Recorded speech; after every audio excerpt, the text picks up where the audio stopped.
l'Africain se dit que tel qu'il est constitué de manière physiologique, il est plus fort, plus résistant que les hommes des autres races, notamment la race blanche. Et ils disent que, bon, donc, nos parents ont toujours bu de l'eau souillée, mais n'ont jamais attrapé des maladies du fait donc, de ce comportement. Et donc, aujourd'hui, de plus en plus, ils pensent qu'ils sont quand même, du point de vue constitution physiologique, plus aguerris à affronter les produits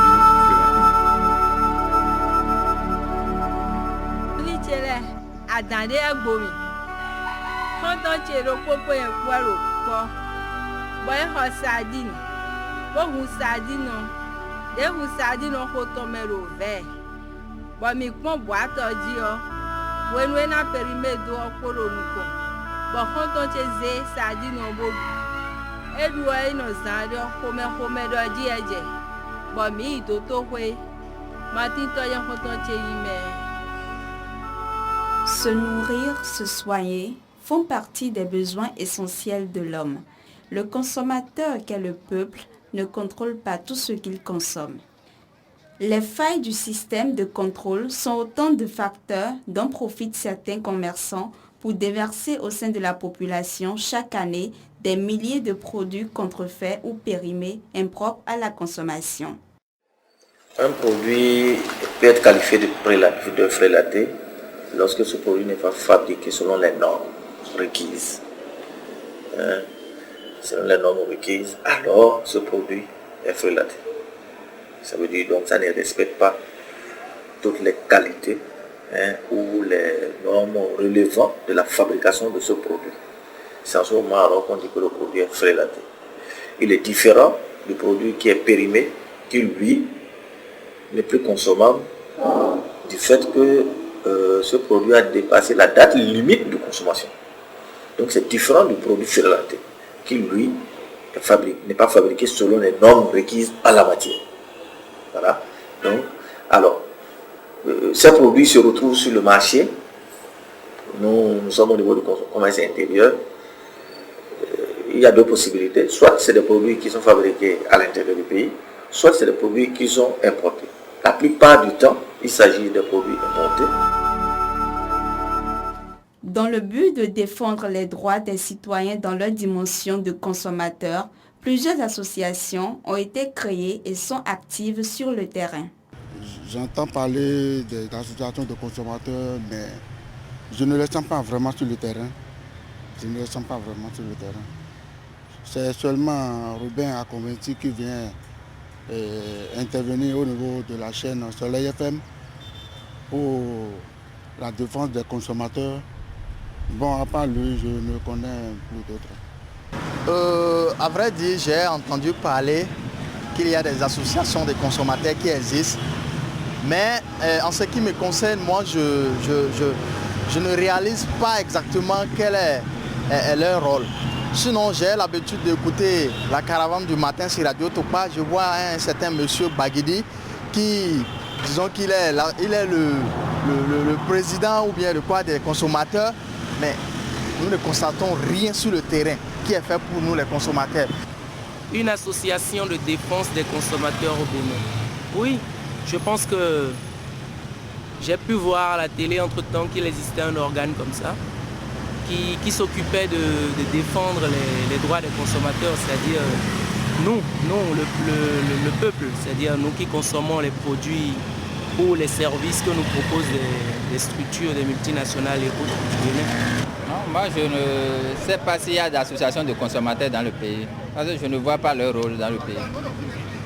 Vous savez, la problématique de la consommation au Bénin, elle est si complexe que le pouvoir d'achat des populations vient en rajouter effectivement à cette complexité, si bien que face à cette morosité économique et ce pouvoir d'achat réduit, les citoyens béninois n'hésitent pas à s'accrocher effectivement à un produit à bon marché qui l'expose à d'énormes nuisances.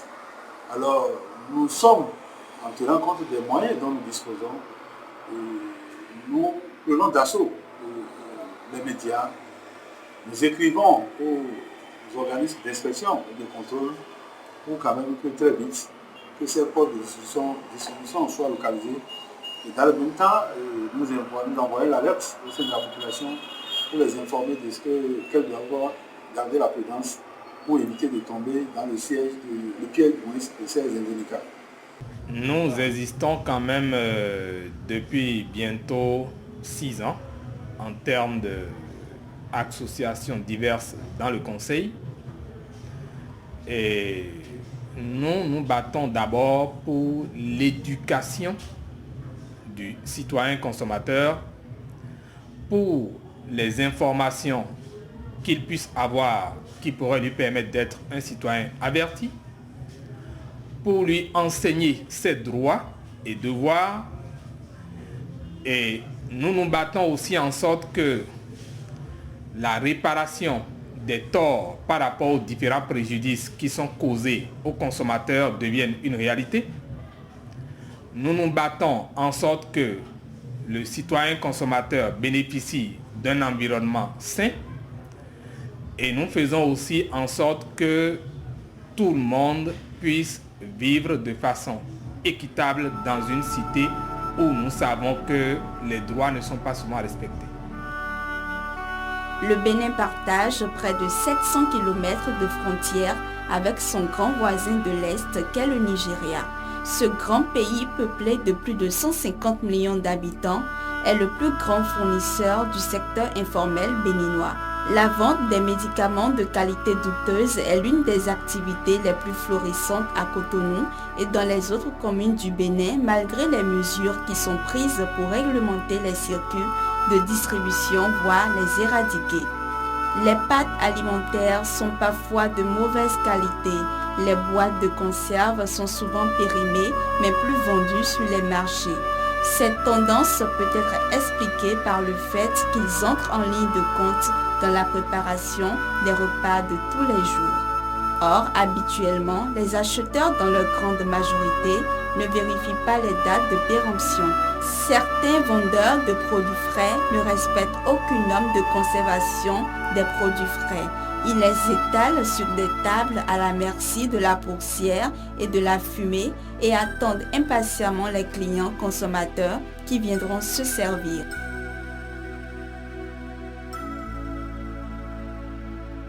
On pourrait l'expliquer, la prolifération donc des produits fleuratés, les produits impropres à la consommation, on pourrait expliquer cette donne par une simple loi économique. On dit l'existence de la demande crée l'offre. Alors, parce que nous avons de plus en plus une clientèle qui n'est pas exigeante en matière donc, de consommation de produits, les commerçants étant dans leur logique de massimation du gain facile, n'ont pas de scrupules à maintenir sur les étalages ces produits fleuratés.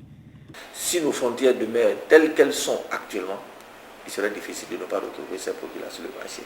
Et mieux, vous savez, tout le monde n'est pas conscient, les opérateurs économiques indélicats, il y en a suffisamment. Ceux qui veulent le gain facile, ils n'hésitent pas, en complicité donc avec les fraudeurs, d'introduire donc ces produits-là sur nos territoires.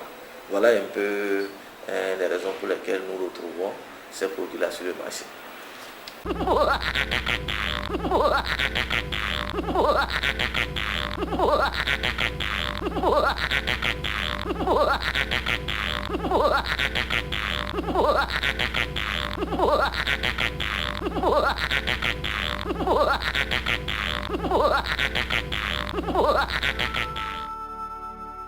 Nous avons fait un tour au marché d'Antokwa où nous avons rencontré 2 chefs bouchers qui ont eu la gentillesse de nous expliquer comment les bouchers utilisent des faux poids pendant que le client est occupé à débattre. En réalité, ces poids n'atteignent pas 1 kilo, il manque 100 grammes, mais ils l'utilisent en guise du kilo lorsque le client ne veut pas payer le kilo de viande au prix indiqué malgré le droit du consommateur. Bon, je sais qu'il existe des associations des défenseurs des défenses de consommateurs au Bénin. Selon moi, leur rôle, il devait être plus sur le terrain que dans les bureaux. Bon, leur travail sur le terrain, je crois qu'on ne sent rien, pratiquement rien. Sinon, c'est quand les GSM augmentent un peu leurs tarifs, qu'on les voit un peu, ils agitent un peu, et puis bon, c'est fini. Mais au niveau des autres denrées, les denrées alimentaires et autres, là, on ne les sent pas. Notre part de responsabilité dans ce qu'on peut appeler en réalité de l'empoisonnement, parce que ça n'a pas un autre nom, c'est en fait que nous n'avons pas encore pu nous mobiliser en termes d'associations de consommateurs plus nombreuses et plus fortes sur une plateforme qui ferait en sorte que nos actions aient plus d'impact, plus d'effet sur les autorités de la République, mais aussi vis-à-vis de ces opérateurs qui ne font qu'intoxiquer les populations avec ces produits frélatés. Le consommateur au Bénin est devenu la cible de toutes sortes de produits contrefaits, périmés et impropres à la consommation à cause de l'inexistence d'une loi assurant sa protection. Et pour pallier cet état de choses, les députés ont adopté le 16 octobre 2007 la loi numéro 2007-21. Mais malgré cette loi, force est de constater que cette protection n'est pas encore effective et le citoyen consommateur est presque livré à lui-même. Je ne peux pas dire que je sais qu'il existe une loi, d'autant plus que j'ai entendu parler de l'existence de l'association des consommateurs. Je pense qu'il doit y avoir une loi, mais je ne sais pas si la loi existe réellement. Loi pour protéger les consommateurs, je ne suis pas au courant. Je ne sais pas si c'est en cours de vulgarisation, sinon sur le terrain, je n'en sais pas, à la télé, je ne vois rien par rapport à ça là.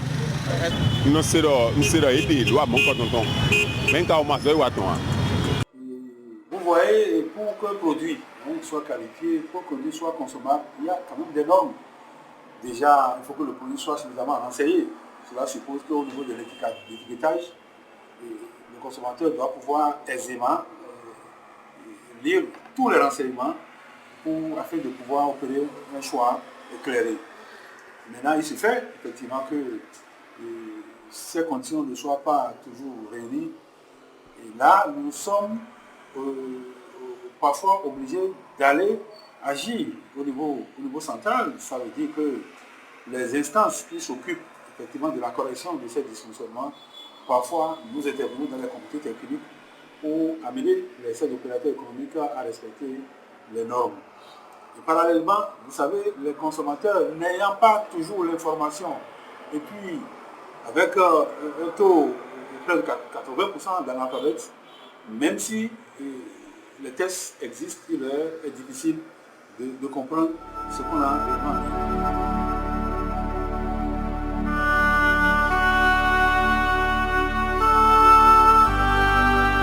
Oui, effectivement, l'Assemblée nationale a voté la loi portant protection du consommateur. C'est la loi numéro 2007-21 du 16 octobre 2007.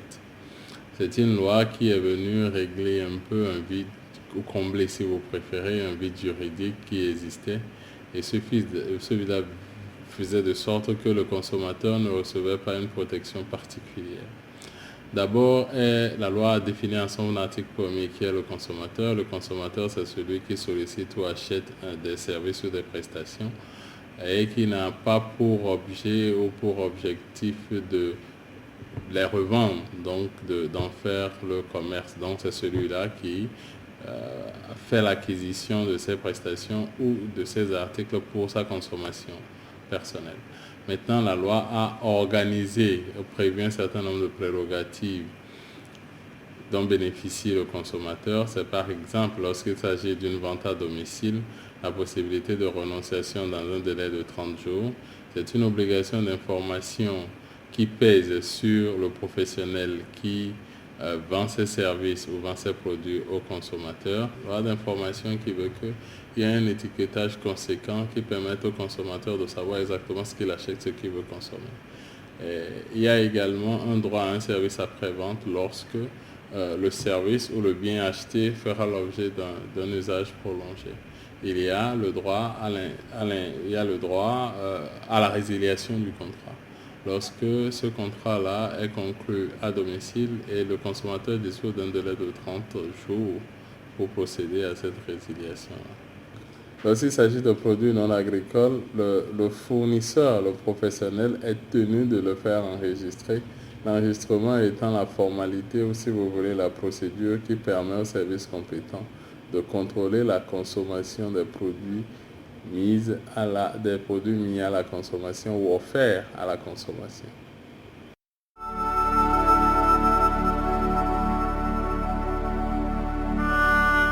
La loi ne peut protéger que le citoyen qui fait ses achats dans un cadre formel.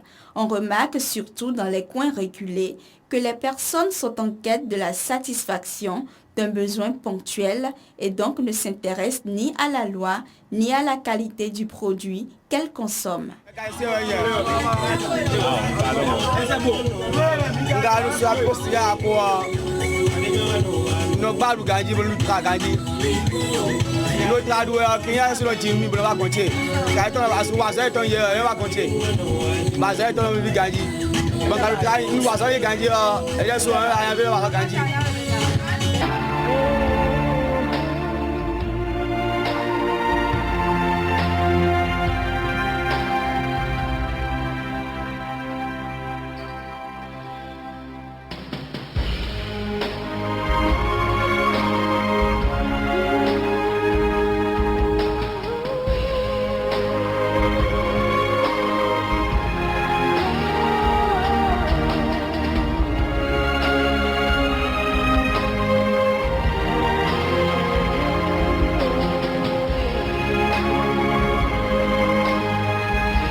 principale conséquence que l'on peut avoir tout de suite après la consommation du produit, c'est une intoxication alimentaire. Et l'intoxication alimentaire se manifeste souvent par une diarrhée très persistante, voire même une déshydratation. Et lorsque ce n'est pas très vite pris en charge, on peut avoir le décès du patient. Donc, ce que je conseille à la population, surtout en cette période de fête, c'est de faire très attention aux produits qu'ils achètent, surtout aux promotions dans les supermarchés. Vérifiez toujours, lisez correctement la notice qui a sur la boîte et vérifiez la date de péremption avant de l'acheter pour éviter tout problème ou bien toute conséquence grave de la famille, simplement. Donc, pour les médicaments, il y a des contrôles très stricts qui se font même depuis le laboratoire de fabrication du médicament.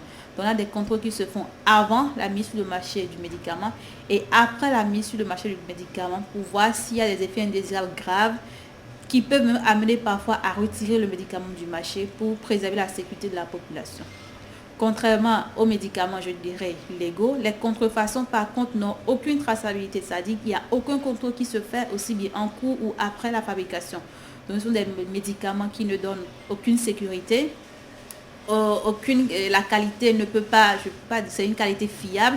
Donc, ce sont des médicaments vraiment très dangereux. En plus, on a noté, surtout Il y a des études qui ont prouvé que les médicaments contrefaits étaient soit surdosés, sous-dosés, ou parfois il n'y avait même pas de substance active dans ces médicaments-là.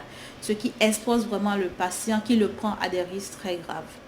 Donc, nous pouvons dire que les médicaments contrefaits, la conséquence principale suite à leur administration, ça peut conduire à la mort. Par quel mécanisme? Si vous prenez un médicament contrefait qui vous donne, je suppose, une insuffisance rénale très aiguë et que ce n'est pas vite pris en charge, vous pouvez en mourir. Ça peut même entraîner un infarctus du myocarde, ce qu'on appelle souvent arrêt cardiaque dans notre pays. Donc ça peut aussi entraîner la mort. Un jour, je me souviens avoir pris au bord de la voie un médicament de la rue contre les règles douloureuses. Ensuite, au lieu de 5 jours de menstruation, je suis passée à près de 45 jours. Un jour, je me suis évanouie et je me suis retrouvée à l'hôpital. J'avais eu de la chance. Je pouvais trépasser.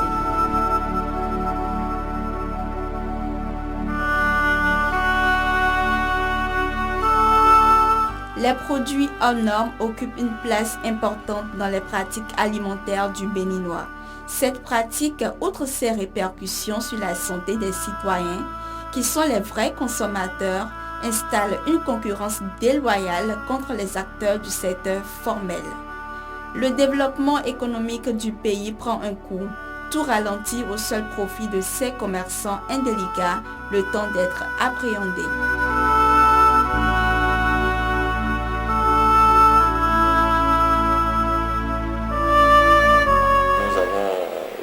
Beaucoup de boissons frelatées sur le marché, les alcools. On en a eu surtout dans le Monokoufou. Je crois que c'est le siège de la fabrication des boissons frelatées. Alors à notre grande surprise, je crois en 2012, on a eu des cas à Parakou. Pour les avoir traqués déjà ici, nous connaissons les fiefs, alors ils se sont déplacés. On a eu l'occasion donc de pouvoir les retrouver là-bas.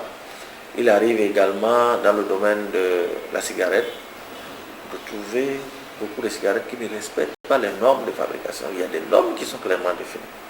Oui. Une certaine quantité de nicotine, de goudron, tous ces éléments-là. Et